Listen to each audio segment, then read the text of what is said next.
In our headlines on this Monday afternoon, May 8th, here in South Korea.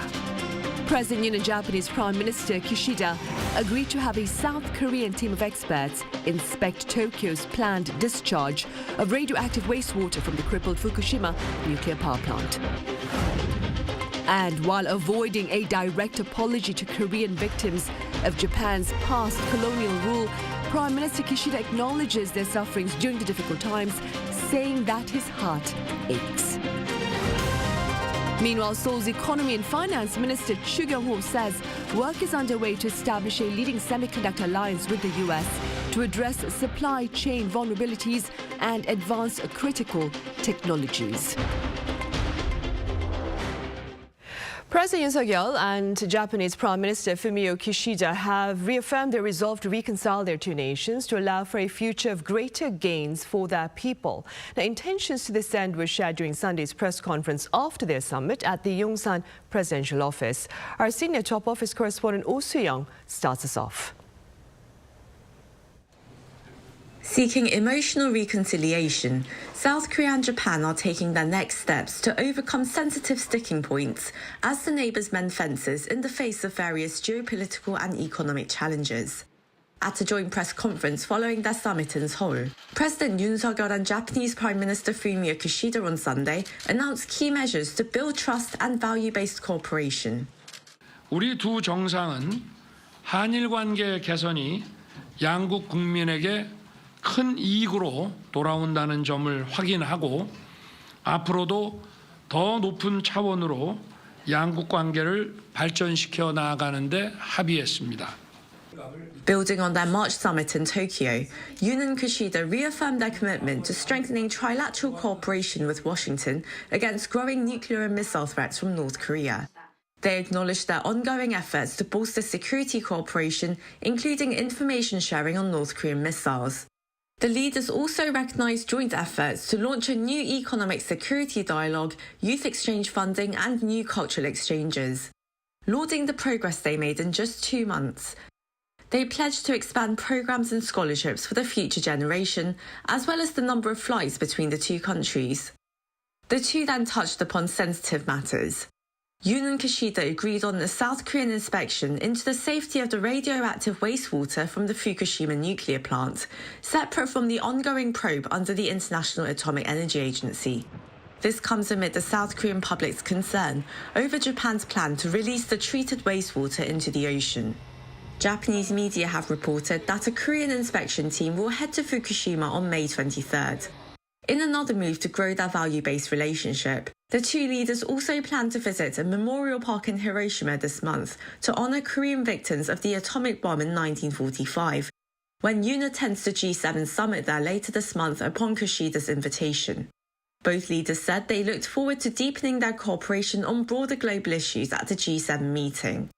If you look at the developments in the international community, our bilateral cooperation is essential. At the G7 Hiroshima summit, we will hold a Japan-South Korea-US summit and further deepen our discussions. Marking the first time in 12 years that a Japanese leader has visited Seoul for a summit, Kishida's 2-day trip has put the so-called shuttle diplomacy in full swing, reciprocating Yoon's visit to Tokyo in March. It seems there is more shuttling to come as the South Korean president heads to Hiroshima in less than 2 weeks, where he is also expected to hold a 3-way summit with Kishida and Joe Biden. Oh Soo-young, Arirang News.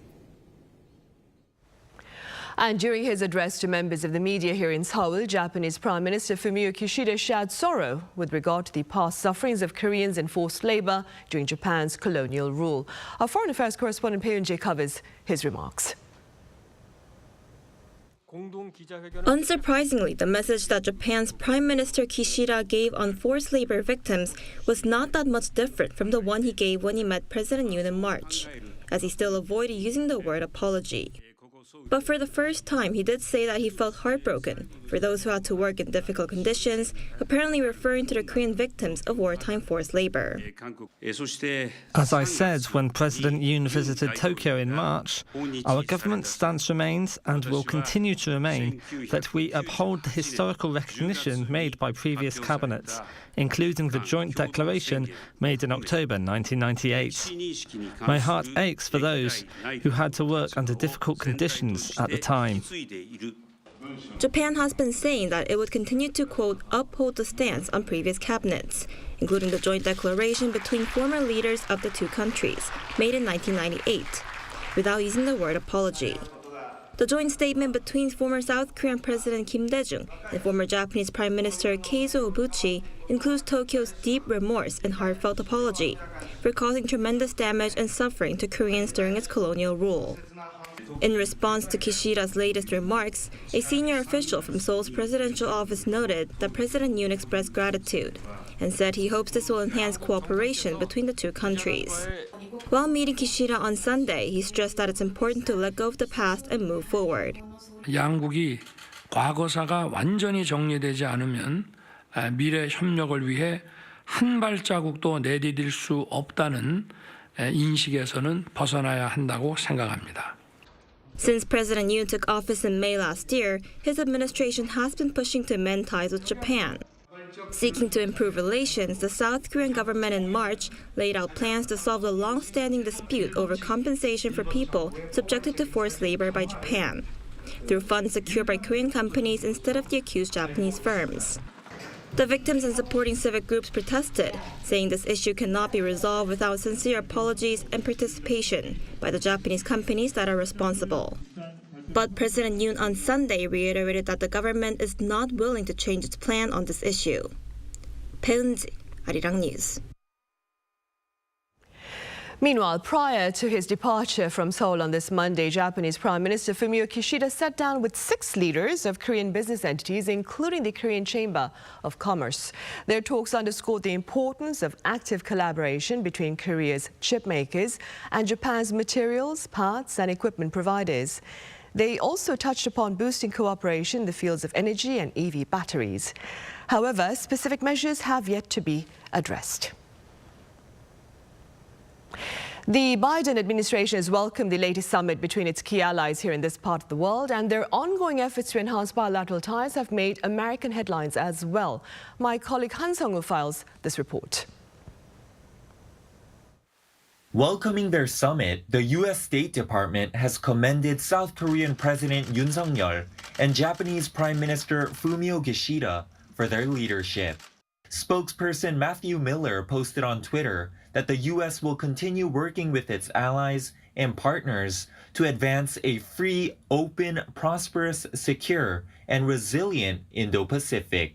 Major U.S. media outlets have described Yoon and Kishida's summit as the two nations' resumption of shuttle diplomacy after 12 years, amid increasing regional security threats posed by North Korea and China.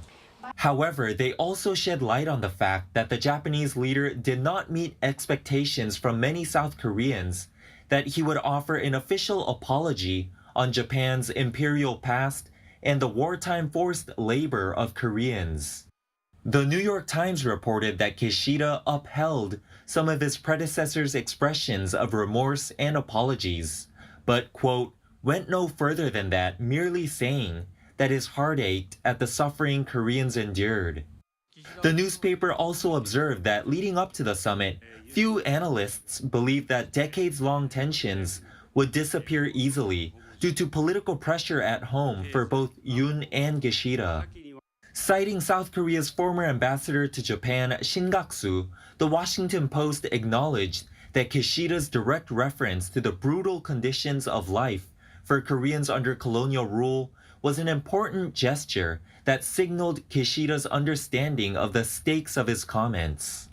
But it added that there's still a long road ahead, saying that rapprochement is still a delicate and politically fraught effort. Han Sung-woo, Arirang News.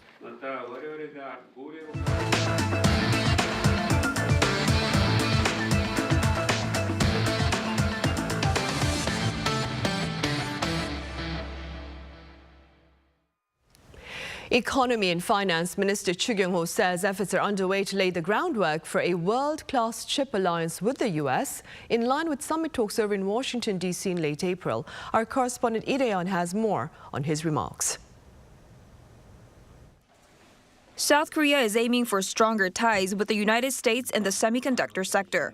Measures to follow up President Yoon Suk-yeol's visit to Washington last month were discussed during a ministerial meeting on Monday presided over by Finance Minister Chu Kyung-ho. Chu highlighted the chip industry, saying that Seoul and Washington will lay out the foundations of the bilateral chip alliance based on cooperative projects on next-generation chips, high-tech packaging, and chip material, parts, and equipment. Chip forums between the public and private sectors will also be set up. In terms of the U.S. CHIPS Act and the Inflation Reduction Act, he mentioned that the two countries are working to reduce the burden and uncertainties faced by South Korean businesses as a consequence of both acts. The finance minister said close consultation on the matter will continue so that it can eventually become a win-win for both Seoul and Washington. Chu also pledged to strengthen ties in advanced technology industries. We will develop cooperation in the chip, battery, bio, quantum, and digital sectors by establishing a next-generation critical and emerging technologies dialogue led by national security advisors in the second half of this year. The minister added domestic clusters related to these industries will be further developed, and he will actively engage in putting to work the $5.9 billion of investments secured by President Yoon during his trip to the U.S. The finance ministry also revealed plans to focus on overseas construction projects, factories, nuclear power plants, and eco-friendly businesses in order to reach its target of $35 billion in overseas orders this year. He said he will once again ramp up government-to-government cooperation to win contracts on mega projects such as Saudi's Neom City and the construction of Indonesia's new capital city. To do this, he will provide diplomatic and financial support for these large-scale plant projects in the Middle East while expanding eco-friendly businesses related to green hydrogen and cutting greenhouse gases. Lee Dae-yeon, Arirang News. Staying on the local front, a rebound in domestic consumption appears to be keeping the local economy afloat in the face of retreating exports. According to the Korea Development Institute on this Monday, car sales rose 14.5% on-year in March, while travel sales jumped 18.2%. In sharp contrast, the value of exports plunged over 14% on-year in April. Officials at the institute linked the plunge to sluggish demand for semiconductors in the global market, with their production falling by almost 27% on-year. Seoul's Ministry of SMEs and Startups plans to create several innovative tech clusters across the country. A total of 10 global innovation zones will be set up by the year 2027 for small and mid-sized firms in the high-tech sector. Within these zones, companies will be permitted to partake in diverse and emerging technology, with the exception of those restricted. The latest initiative follows the Korea-US Cluster Roundtable that was held during President Yoon Suk-yeol's state visit to the US in late April. 2 or 3 zones will be launched this year in collaboration with universities, research centers, and global companies. Also, on the local front, overall inflation eased to 3.7% in April, but the public is seeing no relief with regard to dining and grocery bills, which have soared in recent times. Our Kim Hyun-sung reports. Inflation has slowed recently, but food prices are still climbing, putting a strain on consumers' wallets. According to Statistics Korea on Monday, the inflation rate for consumer prices dropped to 3.7% last month, falling below 4% for the first time in more than a year. But the cost of dining out has increased by a massive 7.6% in April, compared to a year earlier. That's more than double the overall rate, putting the gap between the inflation of dining out costs and the average inflation rate at its widest level in 31 years. Processed foods also saw a high inflation rate of almost 8%. Nearly 30% of food items saw an inflation rate of above 10% last month. Prices for jams and dressings have skyrocketed by more than 30%, while some food items such as cheese, pasta noodles, and fish cakes have seen price increases of more than 20% from the previous year. These price hikes for essential goods and services are hitting the wallets of consumers who are already struggling in a tough economic climate. Kim Hyun-sung, Arirang News.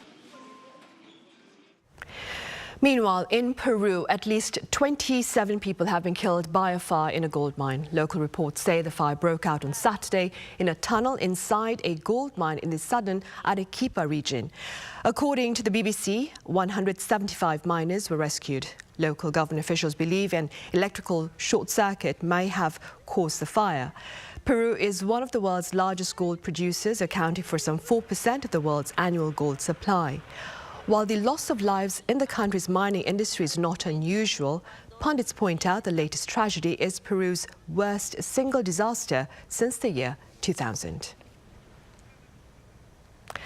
And over in the UK, data shows fewer people tuned in to watch the coronation of King Charles III as compared to those who turned to the screens to watch Queen Elizabeth II's funeral. Our Lee Seung-jae has details.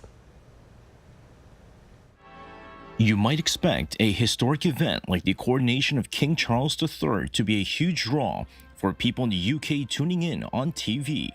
But how many switched on to watch? According to audience measurement group Barb on Sunday, the King's coronation was watched by an average of 18.8 million viewers across 11 channels and services. With the broadcast of the ceremony itself taking place from 11 a.m. to 1 p.m. local time, viewership peaked just after midday, with 20.4 million viewers when King Charles III was officially crowned. With visible anti-monarchy protests coinciding with the ceremony, it appears public sentiment toward the royal family is changing. King Charles III's coronation was watched by significantly fewer people than Queen Elizabeth II's funeral, which garnered some 26.5 million viewers. Queen Elizabeth II's coronation in 1953 is believed to have been watched by millions, but no reliable figures are available. Although surveys by BBC at the time estimated that over 20 million people had watched the event. Also, some British channels even opted to not air the event. For instance, Channel 4 decided to show Johnny English Strikes Again with an average of 138,000 people preferring to watch the film rather than the coronation. Channel 5 meanwhile decided to entertain kids with The Adventures of Paddington Bear and SpongeBob SquarePants. Still, many across the UK celebrated King Charles III's coronation with a so-called big lunch, which brought neighbors and communities together to share friendship, food, and fun. In fact, 50,000 venues held such an event, with UK Prime Minister Rishi Sunak hosting a big lunch at 10 Downing Street. US First Lady Joe Biden, along with her granddaughter, attended the event hosted by the Prime Minister, with Ukrainian refugees, youth group members, and community volunteers also invited. A coronation concert was also held at 8 p.m. on the East Lawn of Windsor Castle, with names like Take That, Katy Perry, Lionel Richie, and Andrea Bocelli performing. Lee Seung-jae, Arirang News.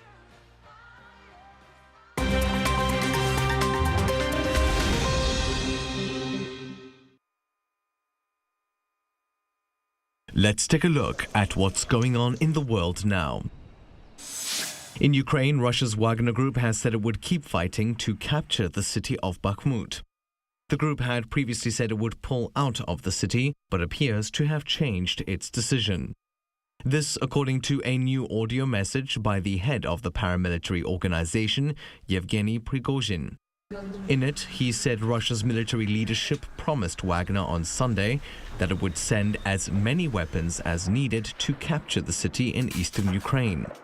The audio clip comes a day after Prigozhin claimed in another message that his forces have captured 95% of Bakhmut. Prigozhin criticized the Russian military's top brass in a video message on Friday. Standing in front of dozens of dead soldiers, he said that tens of thousands of Russian troop casualties were due to a lack of ammunition support from Moscow, and threatened to pull his forces from the region by May 10th. Syria has been readmitted into the Arab League 12 years after its membership was revoked. At the organization's headquarters in Cairo on Sunday local time, foreign ministers voted for Syria's return to the body. Syria was thrown out in 2011 after its brutal suppression of protests against President Bashar al-Assad, which led to an ongoing civil war and a refugee and drug smuggling crisis. The reinstatement has been criticized by the US and the UK. But the Arab League has defended its move, saying that it aims to end Syria's civil war using a special committee. Consisting of 22 member states, the goal of the Arab League is to integrate members economically and solve conflicts among members without foreign assistance. Moving over to the U.S. state of Texas, a driver has been arrested after an SUV plowed into a crowd of people, killing 7. The incident occurred near the border town of Brownsville on Sunday local time. Video from the scene shows the driver ran through a traffic light and struck the crowd waiting at a bus stop outside a migrant shelter. Some pedestrians walking by were also hit. Reports say 10 others were wounded. Most of the victims were Venezuelan men waiting outside the shelter. The driver was apprehended by witnesses while attempting to flee and is now in police custody. Authorities are investigating whether the crash was done intentionally. And finally, more than 200,000 athletes around the world took part in one of the world's largest charity runs on Sunday.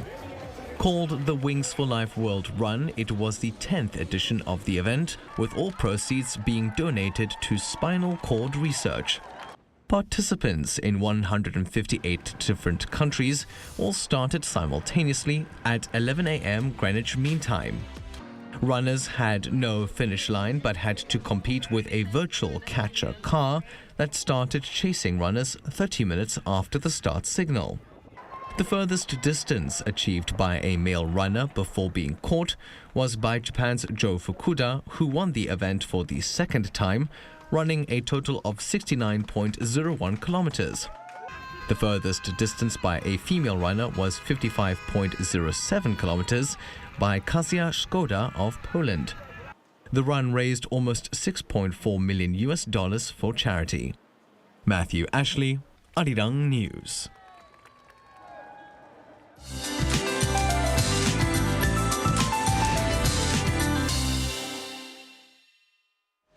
Good afternoon. After some rough weather we had over the Children's Day weekend under murky skies, heavy rain with strong winds, we are having a pleasant Parents' Day weather today. Breezy morning temperatures are jumping to the 20s with sunshine all day long. In fact, sunlight might be too strong during the day. Sunblock and sunglasses are must to protect yourself from the nasty UV rays. Not much to complain about weather-wise today, with even air quality forecast to be good to normal nationwide all day. Daily highs in most parts are 3 to 7 degrees higher than yesterday, hovering above 20 degrees Celsius this afternoon. And if you need to, you should go for a car wash today. The weather outlook for this week looks good and promising with the sunshine. Top temperatures will be staying slightly above season norms. Just be aware of big temperature differences between lows and highs and do dress accordingly. That's Korea for you, and here's a look at the international weather conditions.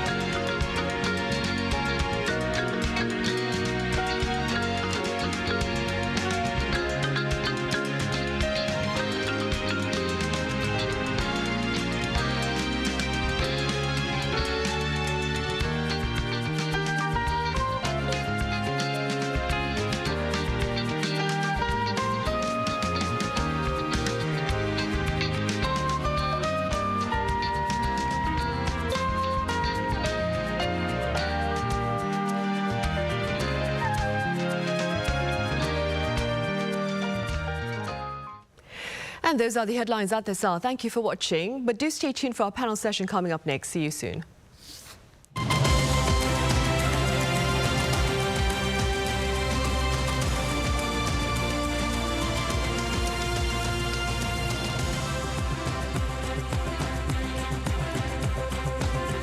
I'm live.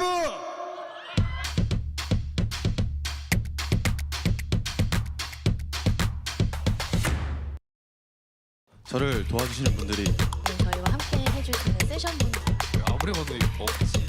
펜션 같은데 아니라고 아무도 안 하는 거고.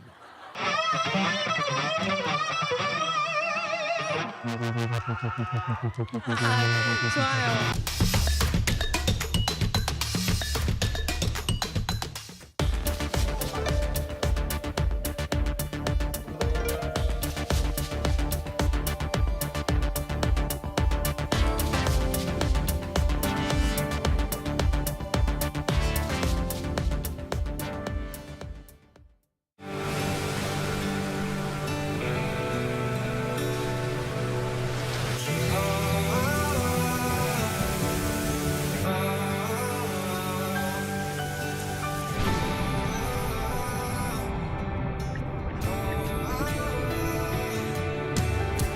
Busan, Korea is already reaching the entire world. Like ocean waves that travel far and wide.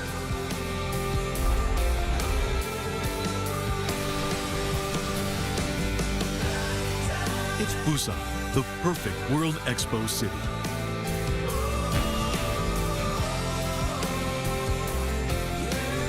Transforming our world, navigating toward a better future.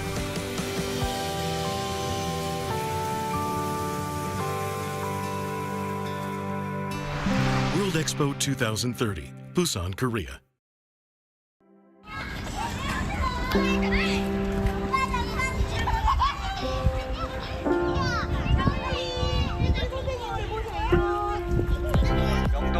제주도에 처음에 놀러 갔을 때 새롭게 단장했다고 그래서 나와봤는데 할게요. 스트릿 사진 한 장이었는데 혼자서 좋은 건축을 한국인들만의 마음들.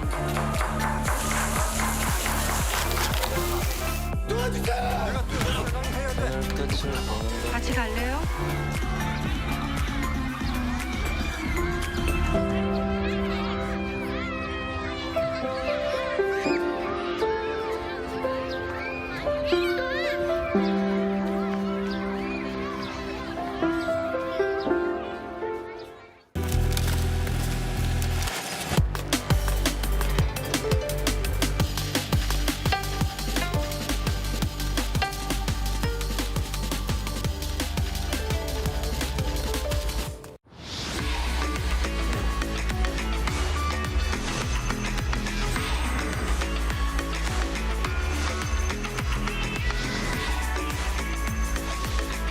Lotte takes a new leap beyond its boundaries. Our change will lead to better lives for all. New Lotte, the power of a better world. New today, better tomorrow. Lotte.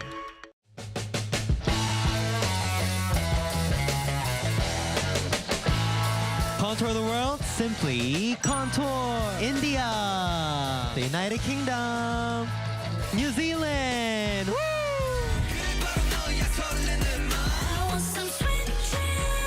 I'm excited. You excited? Of course. Yeah.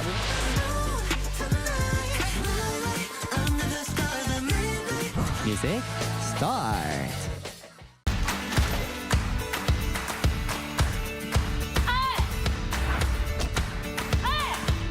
3번 이호연님.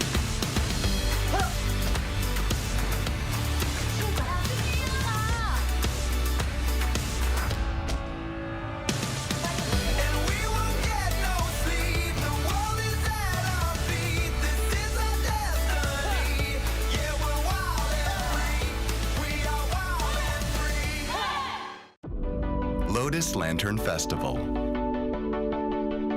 Let the festival begin. We desire to share Korea's proud culture with the world.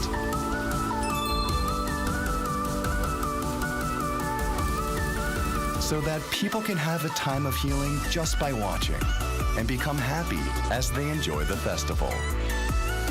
So that joy can stay in their hearts the moment they encounter our festival. That is the reason we want to share our culture with the world. Welcome to Lotus Lantern Festival, Seoul, Korea.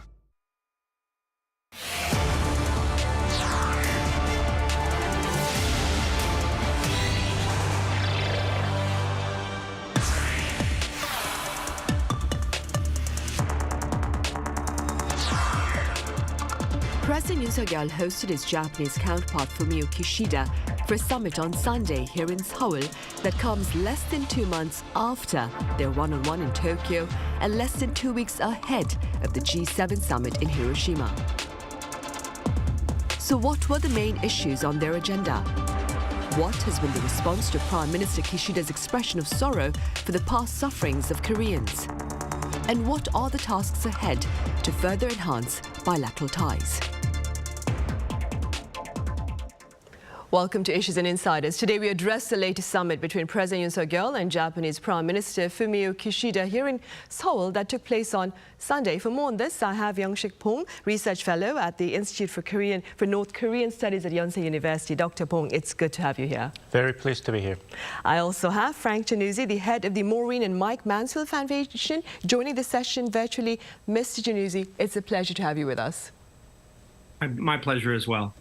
Dr. Pong, we'll start here in the studio. Let's begin with your assessment of the Seoul summit between the leaders of South Korea and neighboring Japan.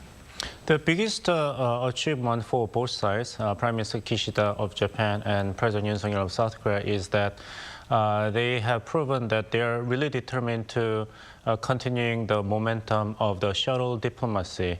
It has been a while that the shuttle diplomacy has been the part of the bilateral partnership that would be taken for granted for peoples on both sides of the sea.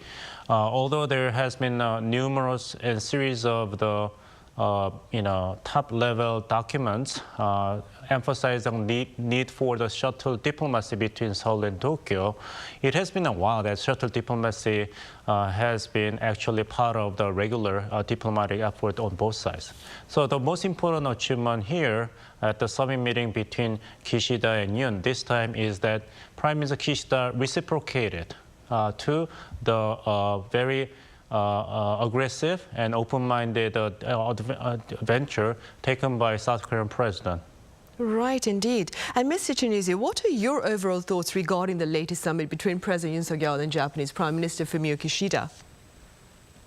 I very much agree that the resumption of shuttle diplomacy after a decade lapse is a major step forward, and it is a momentum builder for the two countries to address the many concerns that each has harbored about the other. I also feel strongly that this meeting represents acts of political courage by both President Yoon and Prime Minister Kishida, because frankly, the attention to Korea relations with Japan poses political obstacles for both leaders with their domestic constituencies. So the two leaders are demonstrating true statesmanship. They're putting national interest above partisan politics or short-term political gain. And they're pursuing shared security, economic, and values-based interests, which I think are in the best interests of both peoples as well as the best interests of the United States. So I think this summit represents a real major step forward in the resumption of what I hope will be a sustained effort by both countries to strengthen their bilateral ties. Right. Dr. Pong, Mr. Januzzi just mentioned security, and with regard to that, the two leaders reaffirmed their commitment to regional stability in the face of North Korea's military threats and hostile rhetoric. What were your takeaways from their talks with regard to security? I would put the Kishida-Yoon summit meeting this time in the broad and long context of the ongoing effort made by Japan, South Korea, and the United States for augmenting their individual and joint responses to the ever-escalating military and nuclear threats posed by North Korea. This summit meeting is between the great summit meeting between President Yoon and U.S. President Joe Biden in commemoration of 70th anniversary of the security alliance between South Korea and the United States, and the stepping stone toward the G7 summit meeting, which will be held in Hiroshima, Japan, in less than 2 weeks. If we extend the timeline even further in the past, then this is a continuation of the agreement forged by three leaders at Phnom Penh in November last year. And if we even extend the timeline even further in the past, then this is a continuation of the joint security effort made by three leaders in Madrid, Spain, in the sideline of the NATO summit meeting. So this is a very clear commitment, demonstration of commitment made by President Yoon Suk-yeol and Prime Minister Kishida that the trilateral security cooperation will be continuously strengthened by the consensus among three countries toward more reliable joint deterrence and defense against nuclear North Korea. Right, and against that backdrop, Mr. Chinuzi, some say the trilateral security initiative, including the U.S., as Dr. Bong mentioned, against North Korea's aggressive weapons ambitions, offers the regime with more pretexts, perhaps, to pursue rampant provocations. How do you respond? Well, there are always those who are concerned with good cause that our own actions might in some way provoke North Korea to be more aggressive or to be more truculent in the face of diplomatic openings. But I really feel that in this case, such concerns are misplaced. North Korea has launched last year more than 70 missiles of various ranges, all of it against a backdrop of a South Korea and a United States, which were constantly extending the hand of peace and dialogue to Pyongyang. And I think it's only prudent for South Korea, working with the United States and also with Japan, to ensure that our deterrence is sound and robust. One of the major takeaways from the meeting between Prime Minister Kishida and President Yoon is the shared concern about the credibility of America's extended nuclear deterrence. And I think that you will see in the coming weeks and months significant efforts undertaken by all three countries to work more closely together to ensure that that extended nuclear deterrence is credible, that it is demonstrated to the North. And I don't worry that such deterrent steps will prove to be a provocation to the North. To the contrary, I think that should we fail to take such steps, it would really only invite North Korea to be more aggressive in the future. So in this case, I think that the three countries working together are taking necessary, prudent, modest steps toward ensuring a credible deterrence. Right, and moving beyond security to the economy, now both President Yoon and Prime Minister Kishida, Dr. Bong, also touched upon bilateral economic interests. What do you believe are the broader implications of active economic exchanges between the two countries? Well, I made two observations regarding those leaders considering the ways for mutual cooperation on economic matters. One is the absence of any clear signs that both countries are greatly concerned about so-called economic pressures coming from Washington in terms of Biden's style of the America First policy, favoring domestic industries and consumers of the United States. That negative response to the U.S. action is conspicuously missing in the outcome of the summit meeting this time. So both leaders are giving benefit of doubt to the Biden administration in terms of the economic cooperation, not just between South Korea and Japan, but also among three countries. So this is a huge victory for Biden administration, at least for a while. Second thing is the timing of this Kishida's return visit to Seoul, which is far earlier than expected by many observers of Korea-Japan relationship. Then what explains this decision, timing? Then I believe that the Kishida administration of Japan did not want to lose as a momentum as a country hosting the G7 summit meeting, as well as a country that has a huge stake in the outcomes of the Yoon-Biden summit meeting in Washington. So the timing of the Kishida's return visit to Seoul is designed to get the best maximum benefits for Japan as a participant in the trilateral security and economic cooperation. Right, and staying with the economy, Mr. Chinuzi, what can you tell us about the potential economic gains for the two countries? Well, just last week, the Mansfield Foundation was proud to host a trilateral legislative meeting in Washington, D.C. with elected representatives from the National Assembly, Japanese Diet, and the U.S. Congress. And during their days in Washington, the legislators had a chance to sit down with representatives of the U.S. Trade Representative Office working directly for the president. And I feel that there is enormous potential for the strategic trilateral technology friendshoring of these three allied countries. The fact is that no one is going to decouple from China. But having said that, it's essential that Korea, Japan, and the United States work with like-minded states to ensure supply chain resiliency, to reduce their dependence on China for certain critical inputs into our economic future, and to maximize our own potential for the green energy revolution and the high-tech revolutions that are coming. So I feel that the three countries are really poised to take this relationship forward. And I think that President Yoon's efforts to break the ice and reach out to Prime Minister Kishida and Prime Minister Kishida's reciprocal gestures to restore South Korea to the so-called white list treatment on Japanese export controls to ensure seamless integration of the Japanese and South Korean economies when it comes to high-tech items.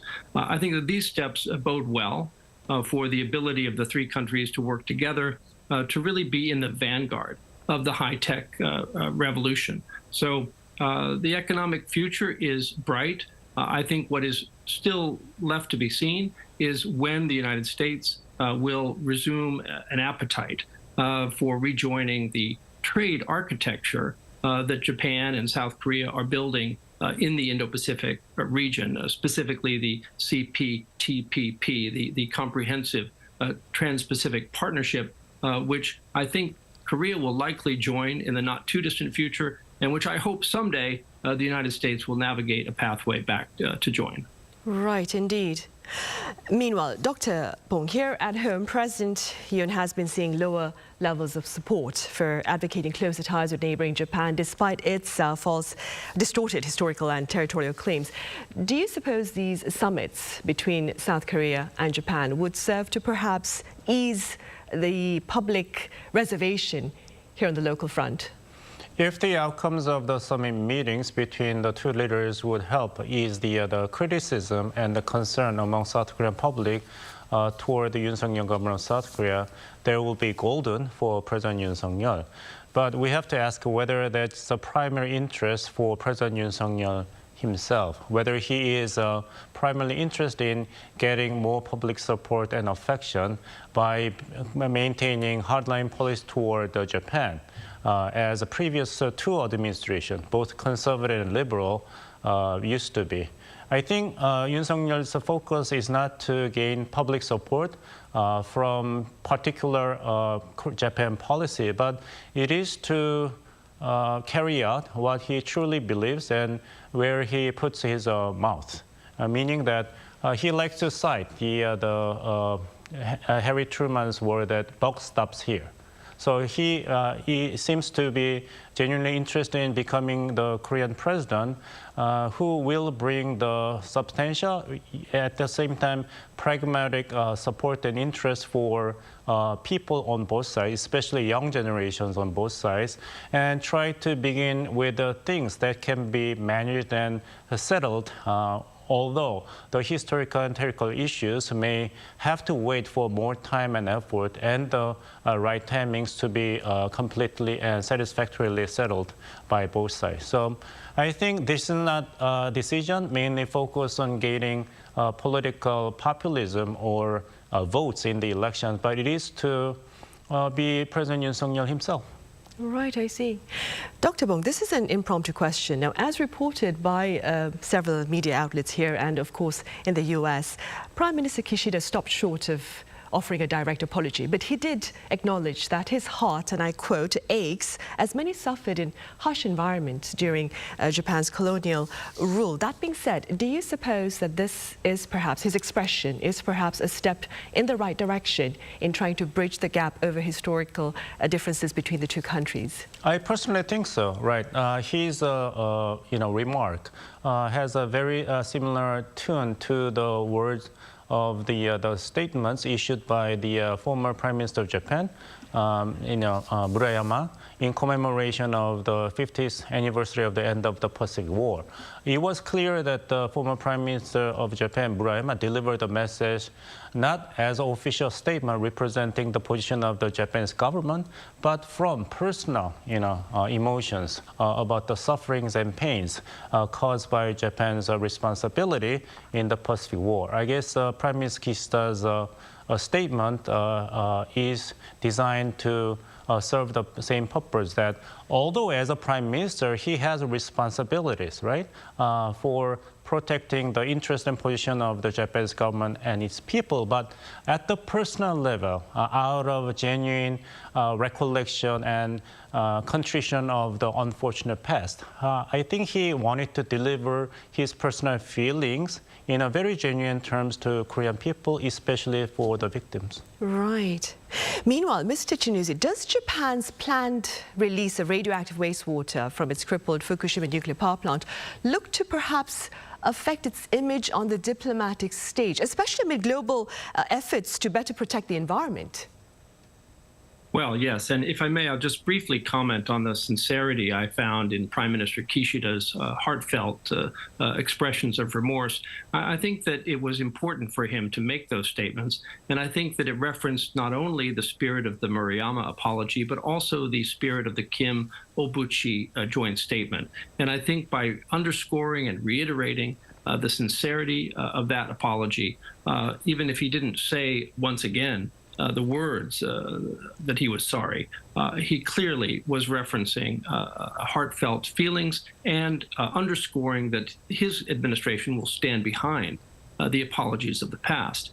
With respect to the water at Fukushima, I visited there with a joint congressional delegation just last month, and we were fully briefed on the planned release of the treated water. And the main thing that I think Japan is trying to do here is to be very transparent.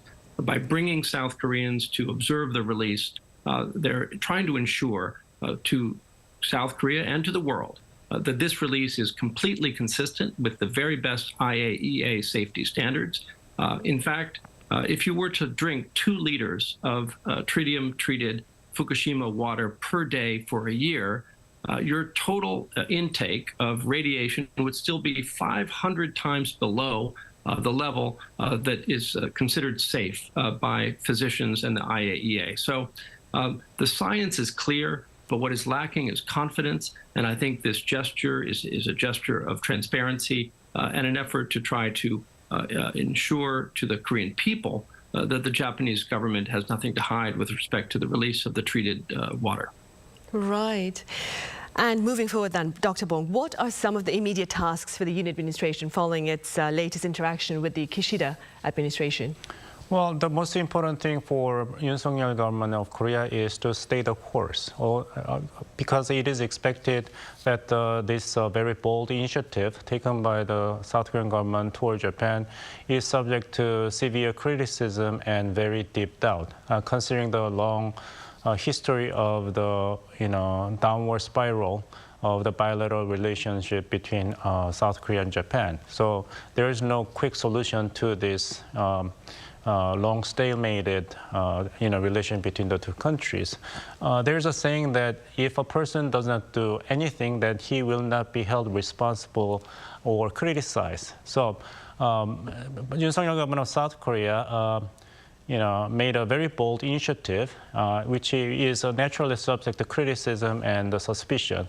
But the important thing is that at least in the initial round of the shuttle diplomacy, it was reciprocated by Prime Minister Kishida. So this is the first scoop, not the first bite of the apple, not the last one. So the best recipe for success for Yoon Suk-yeol Japan policy would be bringing in more and more and steady and tangible benefits for Korean people. Then people will get out of the very concrete suspicion and distrust toward Japan. Right. And Mr. Chinuzi, what do you believe are some of the potential tasks for the Kishida administration in light of its late exchange with the Yoon administration? Well, Mike Mansfield famously said that the U.S.-Japan relationship was the most important bilateral relationship in the world, bar none. Were he to be alive today, I believe he would acknowledge that the U.S.-Japan ROK trilateral relationship is the most important trilateral relationship in the world right now, bar none. And I think that the agenda for the three countries is long. Joint action on supply chain and resiliency, joint action on deterrence and peace and stability on the Korean Peninsula, joint action addressing the challenges posed by a rising China and its threat to some of the norms of the international rules-based order, and joint action to address the issues of the day, such as climate change and the future of pandemic response. So the agenda is long and fruitful. The need to act on that agenda is clear. And the three leaders have at least 2 years before President Biden faces re-election and before South Korea and Japan near the time of their general elections to try to make progress and consolidate the gains that are underway right now. And I hope they will not squander that time. Right, and talking about not squandering the time, Dr. Pong, during the press conference after the summit on Sunday, pundits say that President Yoon Suk-yeol left the door open for a role for Japan to play with regard to the Washington Declaration agreed between Presidents Yoon and Biden. What are your prospects with regard to a potential role to be undertaken by Tokyo? His answer can be interpreted in a way that would give increased alarm among South Koreans who are really concerned about remilitarization of Japan, even in the context of the trilateral security cooperation with South Korea and Japan. So a more detailed explanation should be made by the President's office in order to pacify any real or unreal concern among South Korean people about the upsides and downsides of the expansion of the Japan's military contributions to regional security. But I believe that President Yoon meant to say that the door is open for Japan, or in that regard, any countries sharing the same universal values and principles with South Korea as globally responsible stakeholder to make contributions to regional and global security and peace, as well as prosperity in any way each country is capable of. So in that regard, that his statement is meant to say that Japan is welcome to join this joint effort to provide any possible contributions to the stability in the very shaky global security and economic situations. Right, given the geopolitical concerns out there, of course. All right, Dr. Bong, as always, thank you very much for your time and your thoughts. And Mr. Chiduzi, thank you so much for your insights today. 감사합니다. Right, thank you. Well, that ends Monday's edition of Issues and Insiders. Do join us again same time tomorrow. That is Tuesday. Thank you for now.